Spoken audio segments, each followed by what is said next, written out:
जगदीश त्रिवेदी के बिल्कुल नए वीडियोस के लिए सर्च करें Jagdish Trivedi official YouTube channel. Search करें, लाइक करें, फॉरवर्ड करें और हाँ, सब्सक्राइब करना ना भूलें। Jagdish Trivedi official channel. બુધવારનો બોધ આ કાર્યક્રમ નિહાળી રહેલા તમામ મુરબ્બીઓ, માતાઓ, ભાઈઓ, બહેનો અને ભૂલકાઓ અને આપના મિત્ર જગદીશ ત્રિવેદીના સહર્ષ નમસ્કાર।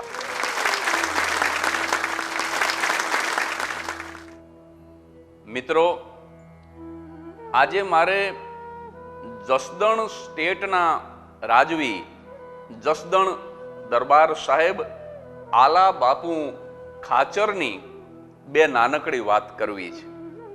આમ તો આ વાતો હું પરંપરાગત રીતે લોક સાહિત્યકારો પાસેથી સાંભળતો આવ્યો છું, એટલે કદાચ એમાં કોઈ વિગત દોષ હોય તો મને માફ કરજો, પણ મારો ઈરાદો જસદણ દરબાર સાહેબ આલા બાપુ ખાચરની ઉદારતાને તમારી સામે રજૂ કરવાનો છે, એમની દાતારીને મૂર્તિમંત કરવાનો છે।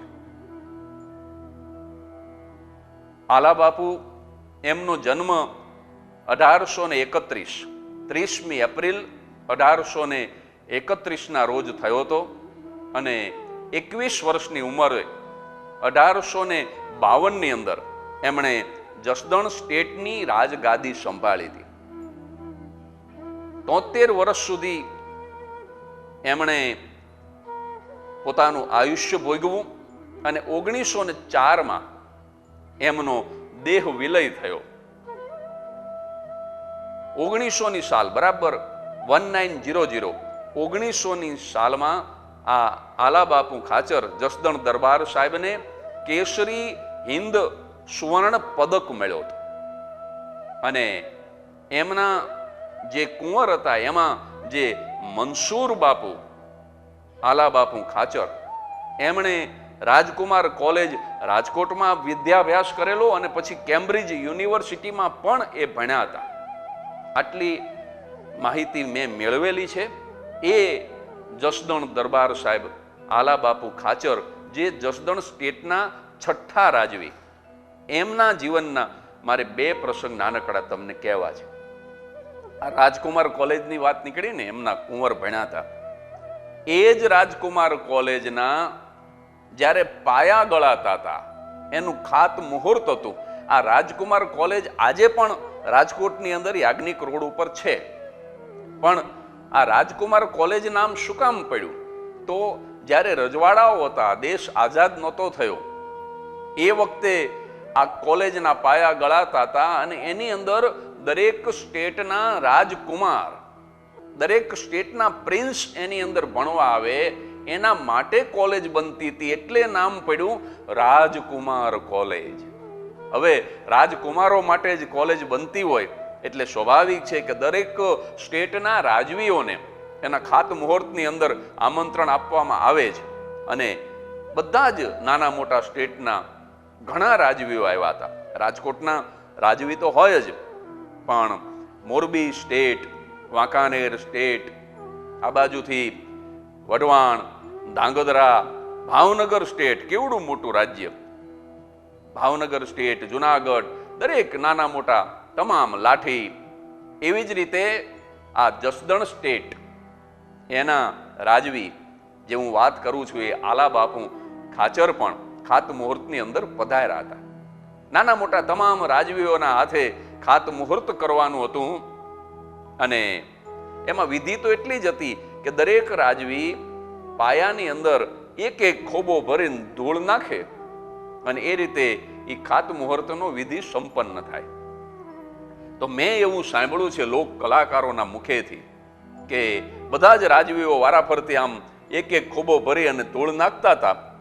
જસદણ સ્ટેટ તો બીજા જે સ્ટેટ છે એની સરખામણીમાં ઘણું નાનું ગણાય, પણ જસદણ દરબાર સાહેબ આલા બાપુ ખાચરનો જ્યારે વારો આવ્યો, એમનું જ્યારે નામ બોલ્યા અને આવ્યા એ આગળ અને આમ કારભારીને ઈશારો કર્યો અને કારભારી એ આમ રાણી છાપના ચાંદીના સિક્કાની આમ થેલી લઈને ઉભા રહ્યા અને એમ કહેવાય છે કે એક ખોબો ભરી અને ચાંદીના સિક્કા આમ જસદણ દરબાર સાહેબે એ પાયાની અંદર નાખ્યા.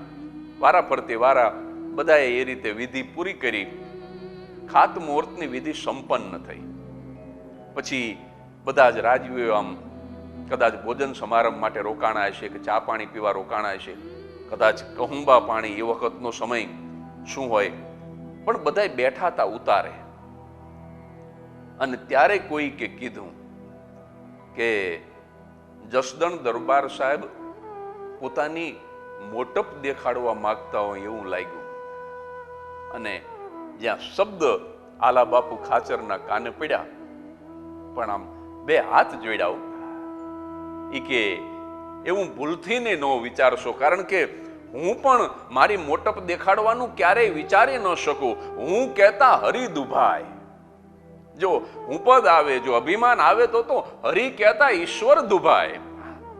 મેં મારી મોટપ દેખાડવા માટે એવું નથી કર્યું તો કે બધાએ ખોબો ભરી ભરીને ધૂળ નાખીને તમે ચાંદીના સિક્કા નાખ્યા. આની અંદર એવા મોટા મોટા રાજવીઓ પધાર્યા છે કે ધારે તો હોનાના સિક્કા નાખી શકે, પણ આમાં તો ધૂળ જ નાખવાની હતી એટલે બધાએ ધૂળ નાખી અને તમે ચાંદીના સિક્કા નાખ્યા. એનું શું કારણ? અને ત્યારે જસદણના છઠ્ઠા રાજવી મહાન દાનવીર એ આલા બાપુ ખાચર વિનમ્રતાથી જવાબ આપે છે કે એનું કારણ એટલું જ છે કે મારું તો બહુ નાનકડું સ્ટેટ છે, જસદણ તો બહુ ઝીણકું સ્ટેટ છે. તમે બધા મોટા છો સાહેબ, બીજાને મોટા કે અને પોતાને નાનો માને ને સાહેબ, એનાથી મોટો બીજો કોઈ ન હોય. તમે બધા તો બહુ મોટા છો, મારું તો જસદણ બહુ નાનકડું સ્ટેટ છે, હું તો નાનો રાજવી છું, પણ મારા નાનકડા સ્ટેટની અંદર એક નાનકડા દાનવીર તરીકે મારી થોડીક સુવાસ છે. મારી આજુબાજુના મારા સ્ટેટના માણસો મને એક નાનકડા દાનવીર તરીકે ઓળખે છે. અને દાતા ઉઠી અને જો હું મારા ખોબામાં ધૂળ ભરું તો મારી દાતારી લાજે ભલા માણસ. સાહેબ, દાતા ઉઠીને ખોબામાં ધૂળ ન ભરાય, એ કોઈને ધૂળ ન આપે. એક પ્રસંગ છે ને, એક વેપારીની દુકાને કે વેપારીના ઘરે એક ભિક્ષુક આવ્યો. એને કીધું કે મને કંઈક એકાદ રૂપિયો આપો ને. તો કે રૂપિયો નથી. તો કે મને એકાદું જૂનું લુગડું આપો ને. તો કે લુગડું નથી. તો કે મને ટાઢું શીળું કંઈક ખાવાનું આપો ને. તો કે ખાવાનું નથી. ત્રણેય વસ્તુની જાણે પેલા અમીર માણસે ના પાડીને, પણ આ ભિક્ષુક થોડોક જુદા પ્રકારનો હતો. એ એટલું જ બોલ્યો કે તો એક કામ કરો શેઠ, તમારા ફળિયામાંથી એક ખોબો ધૂળનો ભરીને મારા ભિક્ષા પાત્રમાં નાખી દો. અને કરદણીને એમ થયું કે આ થોડોક જુદા પ્રકારનો ભિખારી છે. એટલે એને તરત જ પૂછ્યું, ઈ કે એક ખોબો ધૂળનો ભરીને તો હમણાં તારા પાત્રમાં નાખી દઉં, પણ એક ખોબો ધૂળથી તારું શું વળશે? અને ત્યારે ભિખારીએ કીધું કે મારું ભલે કંઈ ન વળે, પણ તમારો હાથ તો વળશે ભલા માણસ. તમારો હાથ કોઈ દી વળ્યો જ નથી, તમે કોઈ દી આમ કર્યું જ નથી. તો ધૂળથી શરૂ કરશો ને તો ધીરે ધીરે ધાન સુધી જઈ શકશો, ધીરે ધીરે ધન સુધી જઈ શકશો, અને એ રીતે ધર્મ સુધી જઈ શકશો. એટલે આ ખોબો બહુ અગત્યનો છે. તમે આમ કરો છો કે આમ કરો છો, એ બહુ અગત્યનું છે. પણ જસદણ દરબાર સાહેબે કીધું કે નાનકડો એવો દાતા છું, અને જો દાતા ઉઠીને મારા ખોબામાં ધૂળ ભરું તો મારી દાતારી લાજે ભલા માણસ. અને બીજી બહુ મહત્વની વાત દરબાર સાહેબે કરી કે આ કોલેજ જે બને છે, જેના પાયા ગળાય છે, અહીંયા કાલ સવારે બહુ મોટી કોલેજ થશે અને દેશ દેશાવરથી રાજકુમારો અહીંયા ભણવા આવશે. એ તમામ મોટા થઈને રાજવી થશે, રાજા થશે. એમાંથી કોઈને સેવા કરવી હશે તો કોઈ બહુ મોટો ડોક્ટર થશે, કોઈ બહુ મોટો ક્રિકેટર થશે, કોઈ બહુ મોટો ઉદ્યોગપતિ થશે. પણ આ કોલેજમાંથી 2-5 દાતા પણ તૈયાર થવા જોઈએ આ પાયાની અંદર. એટલા માટે ચાંદીના સિક્કા નાખ્યા કે આમાંથી ભલે ઉદ્યોગપતિ થાય, રાજવીઓ થાય, ડોક્ટર, એન્જિનિયર થાય, પણ એમાંથી 2-5 દાતા પણ થાય. કારણ કે સમાજને દાતાની પણ જરૂર પડે છે સાહેબ. દાતા વગર સમાજ ન ચાલે. ડોક્ટર જરૂરી છે, એન્જિનિયર જરૂરી છે, ઉદ્યોગપતિ જરૂરી છે, નેતાઓ જરૂરી છે, કલાકારો જરૂરી છે, સાહિત્યકારો જરૂરી છે, પણ એટલા જ જરૂરી સમાજની અંદર દાતાઓ પણ છે. અને એટલા માટે આ આલા બાપુના જીવનનો એક બીજો નાનકડો પ્રસંગ મારે કહેવો છે કે એક દિવસ દરબાર ભરી અને બાપુ બેઠા છે ને કારભારીએ પોતાની અંગત મુલાકાતમાં દરબાર સાહેબના કાને એક વાત નાખી કે બાપુ, તમને કહેતા મારી જીભ નથી ઉપડતી, પણ કારભારી છું, આ બધો કારોબાર હું કરું છું, અર્થવ્યવસ્થા હું સંભાળું છું, ત્યારે મને એક વિનંતી કરવાનું મન થાય છે કે તમારી દાતારી છે ને એ થોડીક ઓછી કરી નાખો તો બહુ સારું. કે કેમ? તો કે હવે મોંઘવારી વધી છે અને આ તમારી અતિશય ઉદાર વૃત્તિ છે, આ તમારી દાતારી છે ને એ આપણા સ્ટેટની તિજોરીને બહુ પરવડતી નથી. એટલે ભલે તમે દાન કરો એની ના નહીં, પણ થોડીક જો દાતારી ઓછી કરી નાખો ને તો બહુ સારી રીતે આ સ્ટેટનો વહીવટ ચાલે. એટલે કારભારીએ તો આમ બે હાથ જોડીને વિનંતી કરીને કીધું, બીતા બીતા કીધું, કારણ કે દરબાર સાહેબને આવું કહેવાય નહીં એ જમાનામાં, પણ હિતે જ શું હશે કારભારી, રાજનો હાવ હાચો. એટલે એણે વિનંતી કરી કે થોડીક દાતારી ઓછી કરી નાખો. અને ત્યારે દરબાર સાહેબે કીધું કે હું જાણું છું કારભારી, મને બધી ખબર છે, તમારી વાત હાવ સાચી છે, ઉદારતાથી સ્વીકાર્યું કે તમારી વાત સાચી છે, હું જાણું છું, પણ હું શું કરું કારભારી, મારી પાસે માગવા વાળા આવે ને મારાથી રહેવાતું નથી, માગવા વાળા આવે ને હું રહી નથી શકતો એને આપ્યા વગર. અને ત્યારે કારભારીએ કીધું કે બાપુ, એ તો ગોળ હોય ને અહીંયા માખીયું આવે, જ્યાં ગોળ મૂકો ત્યાં માખીયું આવે, એનો મતલબ કે જ્યાં સંપત્તિ હોય ત્યાં માગવા વાળા આવે, એનો મતલબ એવો નહીં કે આપ્યા કરું. કારભારીના શબ્દ જસદણ દરબાર સાહેબના હૈયામાં કોતરાઈ ગયા કે ગોળ હોય ને ત્યાં માખીયું આવે. સાહેબ, રાતનો સમય થયો ને આમ અટારીમાં દરબાર સાહેબ આંટા મારે, લગભગ 2-2:30 વાગ્યા છે. દરબાર સાહેબને નીંદર નથી આવતી.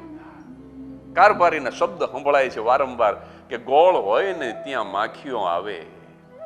રાતે 2-2:30 વાગે માણસને દોડાવ્યો કે કારભારીને દરબારગઢમાં લઈ આવો અત્યારે, કે હા અત્યારે જ.